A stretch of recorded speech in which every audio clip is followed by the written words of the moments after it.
भगवान राम की नगरी में होने वाले दीप उत्सव को भव्यता और दिव्यता देने के लिए अब संतों के साथ जिले के प्रभारी मंत्री और कृषि मंत्री सूर्य प्रताप शाही ने बैठक की है। और इस बैठक में अयोध्या के सभी प्रमुख मठ के मंदिरों के संत महंत शामिल थे। इस दरमियान भगवान राम लला के भव्य मंदिर में विराजमान होने के बाद पहला दीपोत्सव दिव्यता और भव्यता के साथ कैसे प्राप्त करें, इसके साथ ही कार्तिक माह में होने वाली पारंपरिक परिक्रमा 14 कोसी और पंचकोसी परिक्रमा को लेकर भी संतों के साथ बैठक की गई, जिसमें दीपोत्सव के साथ साथ परिक्रमा के सफल आयोजन को लेकर सुझाव भी लिए गए। इस बार का दीपोत्सव बेहद खास है क्योंकि रामलला नव्य मंदिर में विराजमान है। ऐसे में दीपोत्सव को भव्य बनाने के लिए योगी सरकार ने ताकत लगा दी है। दीपोत्सव को कैसे दिव्य बनाया जाए, इसको लेकर विशेष कार्यक्रम होंगे, जिसमें प्रमुख रूप से एक साथ 25 लाख दीपक जलाने के कीर्तिमान के साथ साथ सरयू की महाआरती का भी विश्व रिकॉर्ड बनाया जाएगा।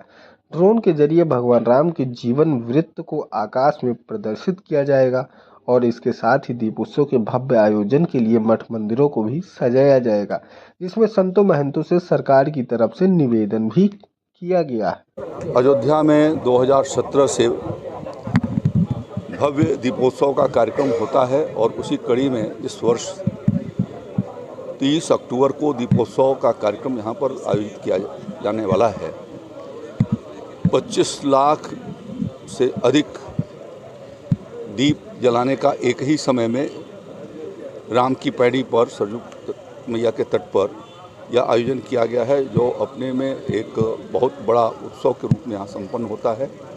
भगवान श्री राम का लंका पर विजय होने के पश्चात अयोध्या आगमन पर राज्याभिषेक के बाद जो दीपावली मनाई गई थी, उस स्मृति में योगी आदित्यनाथ जी की सरकार उसको आयोजित करा रही है, जिसमें बड़ी संख्या में हमारे तीर्थयात्री श्रद्धालु यहाँ पर आते हैं और उसका दर्शन करते हैं। अयोध्या की भव्य सजावट होती है, तो उस कार्यक्रम की तैयारी की दृष्टि से पूज्य साधु संतों के साथ यहाँ पर बैठक संपन्न हुई है। उनके कुछ सुझाव जो पिछले वर्षों में उनके अनुभव हैं, उसके आधार पर हम लोगों ने प्राप्त किए हैं और उसको और ठीक करने की व्यवस्था बनाई जा रही है।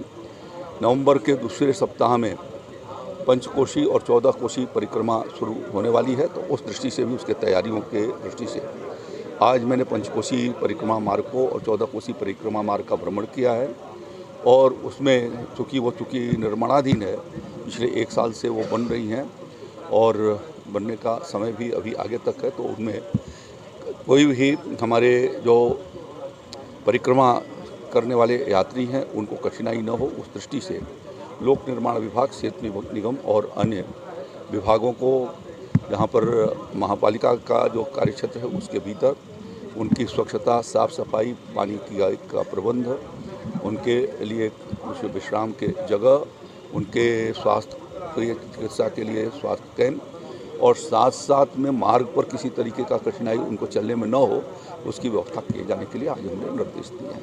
मंत्री जी, अयोध्या वासियों के लिए और तमाम जो श्रद्धालु दीपोत्सव को देखना चाहते हैं उनके लिए साज सज्जा का 2 दिन और बढ़ाया गया है, 1 नवंबर तक रहेगा, क्या है वो? जो सजावट होती थी उसको 2 दिन के लिए और बढ़ाया गया है, जिससे कि लोग क्रमशः आकर के उसको देख सकें, उन्हें कोई कठिनाई ना हो। एक साथ आने में उनको कठिनाइयाँ रहती थी और वो उसका अवलोकन नहीं कर पाते थे, इस नाते यह व्यवस्था की गई है।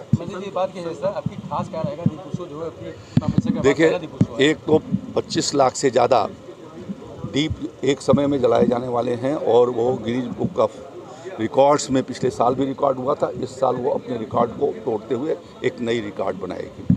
इसके साथ साथ 1100 हमारे जो विद्यार्थी हैं गुरुकुल के, उनके द्वारा